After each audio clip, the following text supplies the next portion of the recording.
साथियों, हमारा विषय पातंजलि योग दर्शन के आज 36वें सूत्र पर है और हम समझेंगे क्या गहरा सूत्र है और उसके क्या गहरी व्याख्या है। पहले समझते हैं सूत्र को, फिर समझेंगे उसके प्रत्येक शब्द को हिंदी में। योगियों के ऋषियों के बारे में कि वो जो भी बोल देते थे आशीर्वाद के रूप में या श्राप के रूप में, वो वैसा घटित हो जाता था। इसके लिए उन्हें किसी अन्य साधना और सिद्धि की कोई आवश्यकता नहीं होती थी।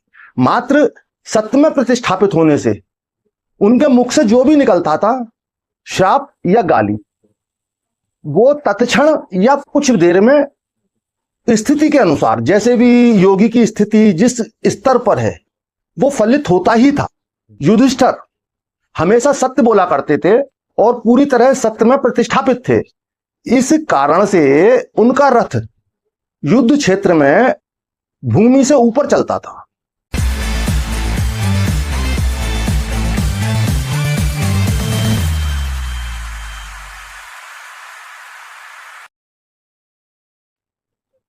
साथियों, मैं योगी हमदर्द गिरी आप सभी के अपने चैनल योगी हमदर्द गिरी पर स्वागत करता हूं। आप सभी को बहुत बहुत प्रेम। साथियों, हमारा विषय पातंजलि योग दर्शन के आज 36वें सूत्र पर है और हम समझेंगे क्या गहरा सूत्र है और उसके क्या गहरी व्याख्या है। पहले समझते हैं सूत्र को, फिर समझेंगे उसके प्रत्येक शब्द को हिंदी में। सत्य प्रतिष्ठायाम क्रिया फलाश्रय तत्वम। साथियों, समझते हैं इसके प्रत्येक शब्द के हिंदी अर्थ को। पहला शब्द है सत्य। सत्य क्या है? जो यथार्थ है, जो फैक्ट है, जो भी जैसा है उसी प्रकार से उसको स्वीकार कर।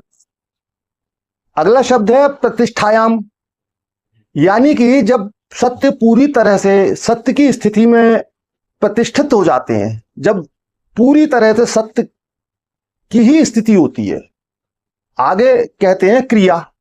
क्रिया यानी कि जो भी क्रिया है, हमारी मानसिक तल पे हो, वाचिक तल पे हो या हमारी शारीरिक तल पे, किसी भी तल पर जो भी हमारी क्रिया है वो पूर्णतया सत्य की ओर होनी चाहिए। आगे शब्द आता है फल। फल यानी कि परिणाम, उसके द्वारा हमें प्राप्त होने वाले परिणाम। आश्रयत्वम यानी कि आश्रय लेना, निश्चित रूप से फल देना। जब ऐसी स्थिति होती है तो फल की प्राप्ति, फल की स्थिति निश्चित रूप से होती है। अब इसके पूरे भावार्थ को भली प्रकार समझ लेते हैं। तो यहां पातंजलि ऋषि बता रहे हैं, जब कोई योगी, कोई ऋषि, कोई व्यक्ति पूरी तरह से सत्य में प्रतिष्ठापित हो जाते हैं, पूरी तरह से सत्य का आचरण करने लगते हैं, मन से, वचनों से और कर्मों से, तो उनके अंदर सत्य की सिद्धि होने लगती है। तो उनके अंदर सिर्फ सत्य होता है, क्योंकि वो मानसिक रूप से, वाचिक रूप से, कर्म के रूप से सत्य का ही प्रयोग कर रहे हैं। तो जो भी कुछ है उनके अंदर सत्य है। तो जब उनके अंदर से कुछ भी निकलता है, कुछ भी वाणी के रूप में निकलता है, तो वो पूरी तरह सत्य होता ही है। इस बात को पूरी तरह से आप जानते हैं। आपने पढ़ा होगा बहुत से योगियों के, ऋषियों के बारे में कि वो जो भी बोल देते थे आशीर्वाद के रूप में या श्राप के रूप में, वो वैसा घटित हो जाता था। इसके लिए उन्हें किसी अन्य साधना और सिद्धि की कोई आवश्यकता नहीं होती थी। मात्र सत्य में प्रतिष्ठापित होने से उनके मुख से जो भी निकलता था, श्राप या गाली, वो तत्क्षण या कुछ देर में स्थिति के अनुसार, जैसे भी योगी की स्थिति जिस स्तर पर है, वो फलित होता ही था। यहां पर आप महाभारत का एक प्रसंग शायद आपको याद होगा। पांडवों के श्रेष्ठ, सबसे ज्येष्ठ भाई जो युधिष्ठिर हमेशा सत्य बोला करते थे और पूरी तरह सत्य में प्रतिष्ठापित थे। इस कारण से उनका रथ युद्ध क्षेत्र में भूमि से ऊपर चलता था, भूमि नहीं छूता था। उनके सत्य के तेज के कारण, उनकी सत्य की गरिमा के कारण उनको ये दिव्यता प्राप्त थी कि उनका रथ भूमि से ऊपर रहता था। अब यहां पर भगवान कृष्ण के कहने पर एक बार उन्होंने झूठ बोला और उस झूठ के बोलने से उनका रथ तत्क्षण जमीन पर आ गया, जमीन छूकर चलने लगा। तो यहां पर यह भी समझ लीजिए कि चाहे भगवान ही क्यों ना हो, अगर भगवान के द्वारा भी आपको कोई गलत कार्य करने के लिए प्रेरित किया जा रहा है, यहां दो बात समझने की है। एक तो वैचारिक तल पर किया गया, जैसे कि किसी को भ्रम में डालना, बोला तो सत्य गया लेकिन भ्रमित किया गया। भावनाएं आपकी अंदर से अंतकरण से अलग हैं। आप किसी को भ्रमित करने के लिए सही सत्य वर्णों का इस्तेमाल कर रहे हैं, प्रयोग कर रहे हैं, लेकिन उसके पीछे उद्देश्य आपका दूसरे को भ्रमित करना है। तो युधिष्ठिर ने बोला सत्य कि अश्वत्थामा मारा गया, लेकिन क्योंकि उसका उद्देश्य गलत था, वो जानते थे कि अश्वत्थामा जो मारा गया है वो हाथी मारा गया है, ना कि द्रोणाचार्य का पुत्र अश्वत्थामा। तो यहां पर उनकी मनसा अंदर से वैचारिक स्तर पर गलत हुई, उनका सत्य नष्ट हुआ और उसके कारण उनका रथ जमीन पर आ गया।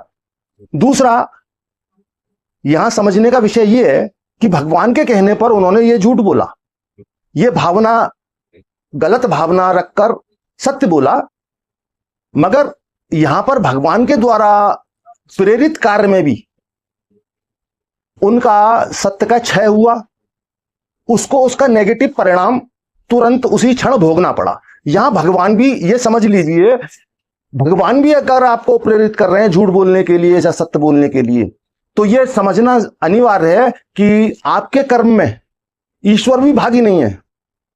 आप जो भी कर्म करते हैं गलत या सही, उसमें पूरा का पूरा आप ही भागीदार हैं, किसी दूसरे को उसमें कोई भागीदारी नहीं है, चाहे वो आपके परिवार का हो, चाहे वो ईश्वर ही क्यों ना हो। तो साथियों, सत्य की महिमा को, सत्य को आप ठीक से समझ पाए होंगे। अगर हम पूरी तरह से सत्य में प्रस्थापित हो जाएं तो यही ऋषि का संदेश है कि सत्य के मूल को हम समझें और सत्य के ज्ञान को, सत्य की शक्ति को हम समझें। तो साथियों, आज का वीडियो आप आज का सूत्र ठीक से समझ पाए होंगे, मैं आपको ठीक से समझा पाया हूंगा। अगर फिर भी समझने में या समझाने में कहीं कोई चूक हुई हो तो आप अपने विचार अपने कमेंट बॉक्स में लिख सकते हैं।